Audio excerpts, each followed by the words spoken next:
हम उस परमानंद को प्राप्त हों जहां अशांति, दुख, क्लेश, बंधन, कोई द्वंद्व किंचन मात्र भी नहीं है। पर ये केवल प्रभु की ही आज्ञा पर चलने पर संभव है। अन्य किसी साधन में या देवता में ऐसी सामर्थ्य नहीं है। कोई भी देवता किसी के संचित कर्मों को भस्म कर दे, ऐसी सामर्थ्य नहीं है। कोई भी देवता किसी के सत्कर्म को निष्फल कर दे, ऐसी सामर्थ्य नहीं है। कोई भी देवता किसी के प्रारब्ध का नाश कर दे, ऐसी सामर्थ्य नहीं। कोई भी देवता किसी को मोक्ष या परम पद प्रदान कर दे, ऐसी सामर्थ्य नहीं। ये सामर्थ्य एकमात्र भगवान श्री हरि में है। वो अपने शरणागतों के समस्त संचित कर्मों को भस्म कर देते हैं और क्रियमाण शुभ अशुभ को निष्प्रभावित कर देते हैं और प्रारब्ध को भोगने की सामर्थ्य दे देते हैं और बहुत बड़े प्रारब्ध को सूक्ष्म में भुगता करके उसे अपना परम पद प्रदान करते हैं। पर ये रहस्य ना जानने के कारण जिनका ज्ञान, जिनका विवेक कामनाओं के द्वारा अपहरण कर लिया गया है, तो वो अन्य देवी देवताओं की आराधना करके अपनी कामना पूर्ति चाहते हैं। पहली बात तो आप ये समझ लीजिए कि आप जिस मानव शरीर को प्राप्त किए हैं उसकी देवता भी चाह करते हैं। तुम्हें पहले ही प्रभु ने ऐसा शरीर दे दिया जो देवताओं को नहीं प्राप्त है। ये दुर्लभो मानुषो देहो, ये बड़े भाग मानुष तन पावा, सुर दुर्लभ सद ग्रंथन गावा। समस्त सत शास्त्रों में ऐसा कहा गया है कि मानव शरीर देवताओं को भी दुर्लभ है। फिर विचार करो, तुम देव दुर्लभ मनुष्य शरीर प्राप्त करके देवताओं से क्या प्राप्त करना चाहते हो? पहला ही जो तुम्हें शरीर मिला है वही उनके लिए दुर्लभ है, क्योंकि शरीर से तुम प्रभु श्री कृष्णचंद्र जी का आश्रय लेकर उनका भजन करके देवलोक का भी, महालोक, जनलोक, तपलोक, ब्रह्मलोक का भी अतिक्रमण करके आप परम पद पर आरूढ़ हो जाएंगे। जो देव शरीर से नहीं हो सकता वो मानव शरीर से होता है। अब इस सुदुर्लभ मानव देह को प्राप्त करके कुछ वासनाओं से पीड़ित होकर अपनी कामना की पूर्ति के लिए हम किसी व्यक्ति का भजन करने लगते हैं। वो बड़े आदमी हैं, हम पर कृपा करेंगे, हमें कुछ धन दे देंगे, हमारी सुरक्षा कर देंगे, हमारा परिवार सुखी रहेगा, हम सुखी रहेंगे। ज्ञान अपहृत हो गया है। वो अमुक देवता हमारी कामना की पूर्ति कर देंगे, ऐसा ऐसा अनुष्ठान किया जाए, ऐसा ऐसा भजन किया जाए देवताओं का, तो हमें कामना की पूर्ति कर देंगे। अच्छे से समझ लीजिए, इनको जितना सामर्थ्य भगवान ने दिया है बस उसके अंतर्गत आपकी जो साधना होगी उसका वो फल दे देंगे। वो भी सांगो पांग हुई तो, नहीं तो नहीं। लेकिन प्रभु की उपासना में यदि त्रुटि भी हो गई तो फल में त्रुटि नहीं होती। भगवत आराधन करने वाले हरि शरणागत से यदि त्रुटियां भी हो गई, गलतियां भी हो गई, कमियां भी हैं, तो भी वो परम पद को प्राप्त हो जाएगा। और सांगोपांग किसी देवता की आराधना की तो उसमें सामर्थ्य है ही नहीं कि वो परम पद दे सके। वो स्वयं अधिकारी नहीं है तो आपको कैसे दे देगा? वो स्वयं कल्याण और मोक्ष को प्राप्त नहीं होगा तो आपको कैसे दे दे? पर प्रायः ये सतवाक्य सबकी श्रवण इंद्री का सौभाग्य नहीं कि प्राप्त कर सके। हरि से परिचय न होने के कारण वो अन्य भावों में विचरण करता रहता है, भगवत भाव का आश्रय नहीं लेता। यद्यपि प्रभु ही सब रूपों में है, सब देवताओं के रूप में भी प्रभु है, पर भगवत भावना होने के कारण प्रभु से बिलग मानकर किसी अन्य नाम रूप देवता की आराधना यदि करता है तो उस नाम रूप देवता वाले को प्रभु ने ही सामर्थ्य दी है, पर एक सीमा में, एक अधिकार के अनुसार। उसमें किसी अन्य की सामर्थ्य नहीं है। जैसे देवताओं में महाबली पवन देव, अपार बल, लेकिन ये बल भगवान के द्वारा ही दिया गया है। देवताओं में महान तेजस्वी अग्निदेव, और इनको सामर्थ्य भगवान से ही मिली हुई है। सत्संग में कई बार सुनाया है कि एक बार समस्त देवता दैत्यों पर विजय प्राप्त करके विजयोत्सव मना रहे थे।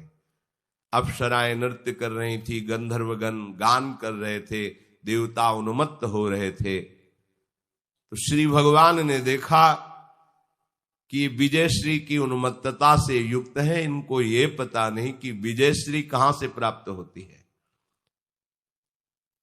अचानक सभा के जहां तक नजर पहुंच सके उस जगह भगवान भयानक यक्ष के रूप में प्रकट हो गए। सबकी दृष्टि गई, सभा में जो नृत्य गान वाद्य हो रहा था रुक गया। कौन है ये इतना भीषण रूपधारी?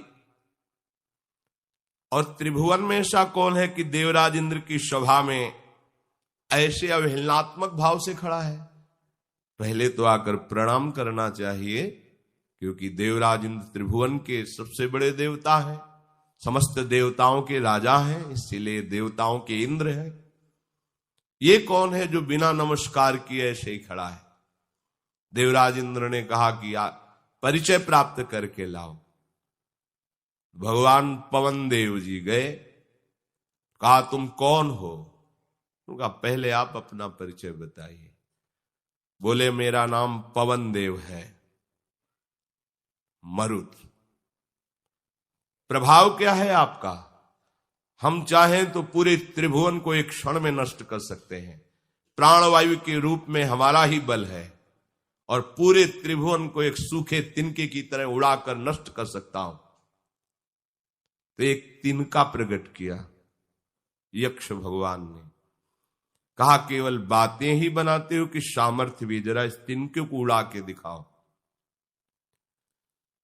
पवन देव जी के सामने ऐसी बात कह देना है तो बहुत उपहासास्पद हुई। पवन देव ने सामर्थ्य, पूरी सामर्थ्य लगा के देखो, पूरी सामर्थ्य लगाई, तिनका हिला भी नहीं। तुम तो कहते थे हम त्रिभुवन को तिनके की तरह उड़ाकर नष्ट कर सकते हैं, मेरा नाम पवन देव, मेरा ऐसा प्रभाव। कहां गया तुम्हारा प्रभाव? सर नीचा किया, दोबारा हिम्मत नहीं पड़ी पूछने की कि आप कौन हैं, चले गए। देवराज इंद्र ने पूछा परिचय प्राप्त किया? तो उनका भगवान में असमर्थ रहा परिचय प्राप्त करने में।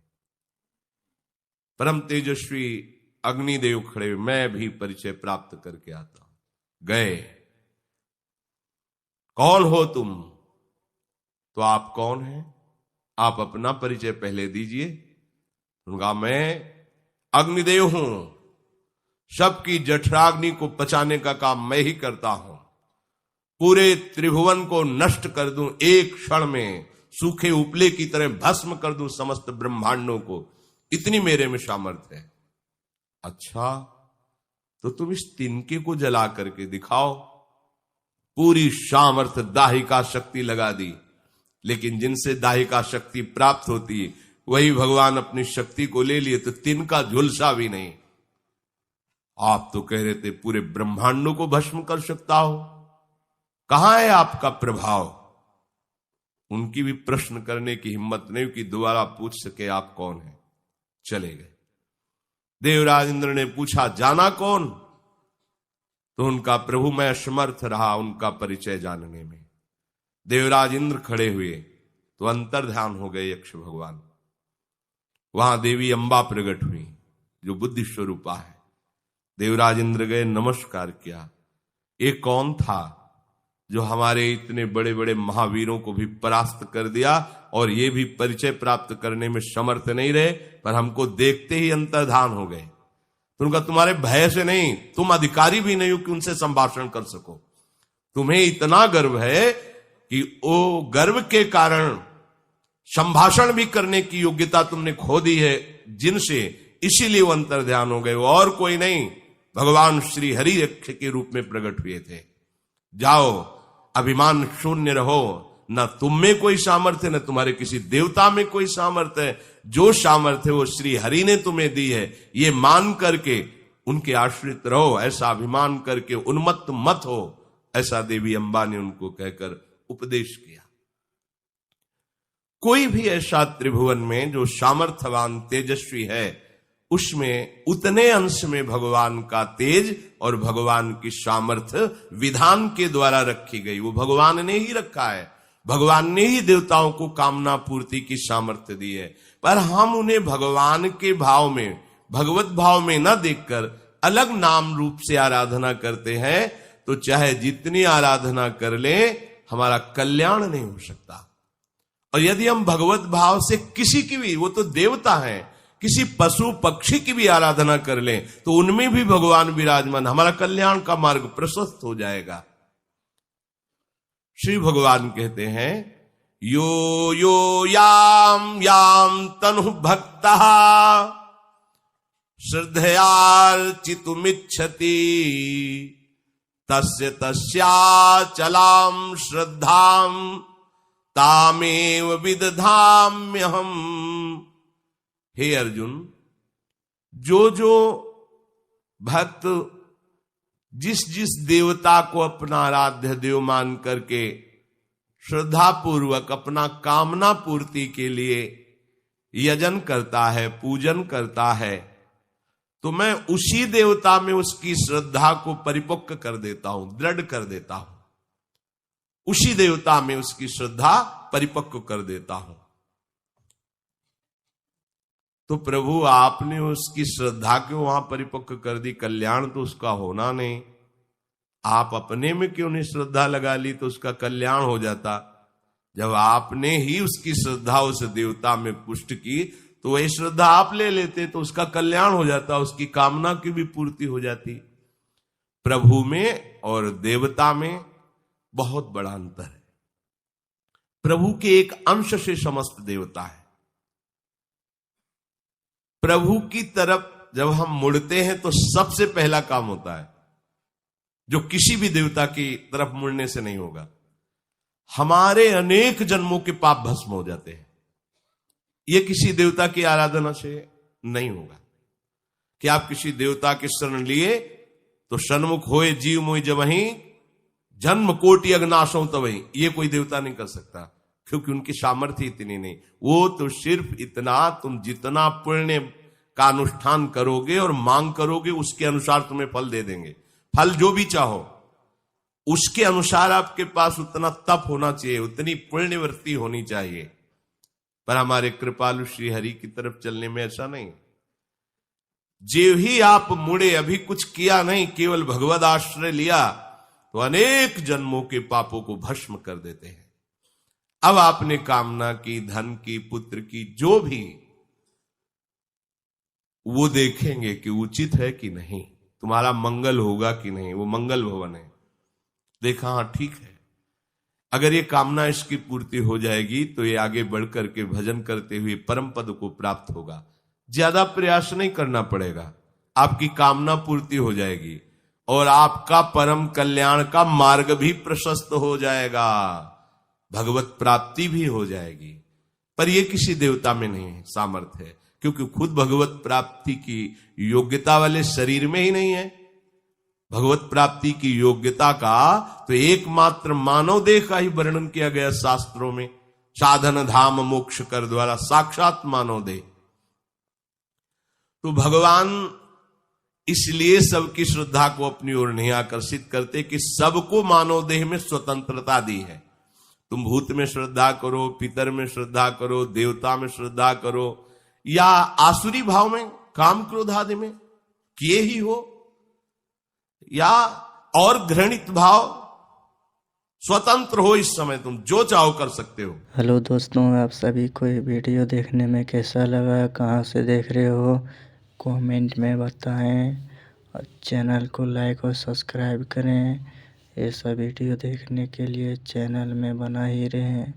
इस चैनल पे हमेशा ऐसा वीडियो अपलोड होता ही रहता है और दोस्तों के साथ वीडियो